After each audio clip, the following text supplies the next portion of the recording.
I'm making this video just as a short little introduction to how you would access Jamovi through the Windows app, which is something that's included with your Microsoft 365 account. You can find it in the apps section here under more apps, or you can just go to windows.cloud.microsoft/# devices, and this is what you want to click on. That's the Windows app,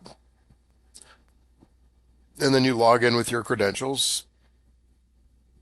And then you can see it starts to open up just like a Windows computer would if you were in a lab, which is sort of how it's meant to be, like a remote lab experience. This does take a minute, especially if you're on a slow internet connection. So that's one of the downsides to this approach. I have a pretty fast connection. It still takes a minute. Sometimes you get odd warnings like set the clock, just cancel those out. You can see there's a lot of stuff here that I've been using and saving. Um, so there it is. I've got a shortcut to it. You can always access Jamovi through the Windows button down here at the bottom. You can always just search for it, like that. Should come up as a choice. Um, and you can just begin doing your Jamovi exercises right there. I will say, though, and this is all happening through the browser.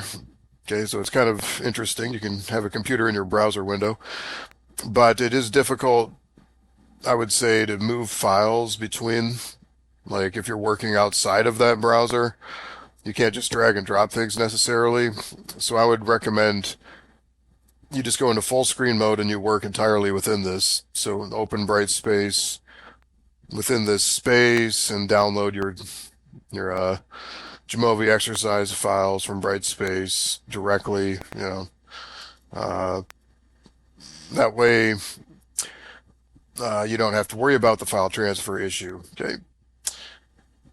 And I'm not gonna do that right now. But once you're logged in, you can just do the work. You can save your files right in this area. And if you click on the little folder at the bottom, you can navigate your files. So if you save them to your documents area, you should be able to keep things in there. And once you're done working on them, you can upload those into Brightspace. And I do recommend, finishing what you're doing in there and uploading it to Brightspace before you close out. Although my experience has been it saves your work, all your files. So from previous sessions, you have like your own dedicated lab computer, whether you access it virtually this way or if you go to one in an actual computer lab on campus. All right, so that's another way to get Jamovi. Thank you.